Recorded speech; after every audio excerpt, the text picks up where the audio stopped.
আপনি যদি ইংরেজি পড়তে ও বানান করতে না পারেন তাহলে এই ভিডিওটি আপনার জন্য। প্রিয় শিক্ষার্থী বন্ধুরা, আসসালামু আলাইকুম। সোহেল ইউটিউব চ্যানেলের পক্ষ থেকে আপনাদের সকলকে স্বাগত জানাচ্ছি। আমি মোহাম্মদ সোহেল রানা।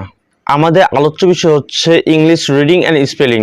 যারা ইংরেজি পড়তে পারেন না বা বানান করতে পারেন না তাদের জন্য আমরা সুন্দর করে একটি English reading and spelling course সাজিয়েছি, যাতে করে আপনারা আমাদের এই ভিডিওগুলো দেখার পরে খুব সহজে ইংরেজি পড়তে ও বানান করতে পারেন। আমরা আজকের এই ভিডিওতে আলোচনা করব আপনি কিভাবে ইংলিশ অ্যালফাবেট প্রনাউন্সিয়েশন করবেন, অর্থাৎ ইংলিশ অ্যালফাবেটগুলো বা ইংলিশ লেটারগুলো কীভাবে উচ্চারণ করবেন সে বিষয় নিয়ে। তার আগে ছোট্ট একটি রিকোয়েস্ট, যারা এখনও সোহেল ইউটিউব চ্যানেলটি সাবস্ক্রাইব করেনি তারা এখনই সাবস্ক্রাইব করে পাশে থাকা বেল আইকনটি প্রেস করে দিন, যাতে করে আমাদের পরবর্তী সকল ভিডিও নোটিফিকেশন আপনি সবার আগে পেয়ে যান। চলুন ভিডিওটি শুরু করা যাক। প্রনাউন্সিয়েশনস অফ অ্যালফাবেটস। আমরা অ্যালফাবেটসগুলো কীভাবে উচ্চারণ করব। এই, এটাকে আমরা এ বলতাম, তো এর কারেক্ট প্রনাউন্সিয়েশন হচ্ছে এই। A. B, B, C, C, D, D, E, E, F, F, G, G, H, H, I, I,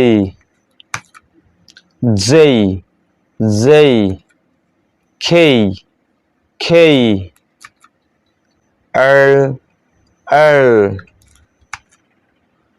M, M, N, N, O, O, P, P, এটাকে আমরা পি বলতাম, এটা উচ্চারণ হবে ফি।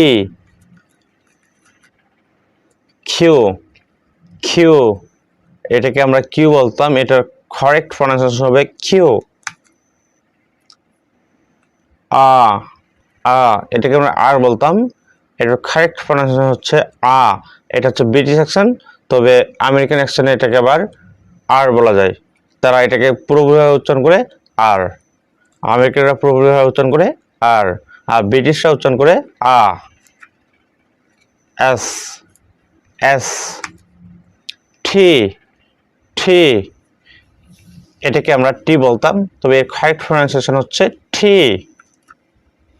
You, U, V, V, V, W, এটাকে আমরা W বলতাম, আসলে এটা ডাব্লিউ না, এটা হচ্ছে ডাবলিউ। ডাবলিউ অর্থাৎ দুইটা U, W. X, X, Y, Y, Z, Z অর্থাৎ জি। আমেরিকানরা এটাকে আবার জিও বলে থাকে। A, B, C, D, E, F, G, H, I, J, K, L, M, N, O, P, Q, R, S, T, U, V, W, X, Y, Z আর Z. এখানে যেগুলো রেড মার্ক করা আছে সেগুলোর উচ্চারণটা একটু ভিন্ন, এগুলো আমরা ভালো করে মনে রাখার চেষ্টা করব। ভিডিও শেষে আপনাদের অনুরোধ জানাচ্ছি, যারা এখনও সোহেল ইউটিউব চ্যানেলটি সাবস্ক্রাইব করেনি তারা এখনই সাবস্ক্রাইব করে পাশে থাকা বেল আইকনটি প্রেস করে দিন, যাতে করে আমাদের পরবর্তী সকল ভিডিও নোটিফিকেশন সবার আগে আপনি পেয়ে যান। আমাদের পরবর্তী ভিডিও আসা পর্যন্ত ভালো থাকুন, সুস্থ থাকুন। আসসালামু আলাইকুম।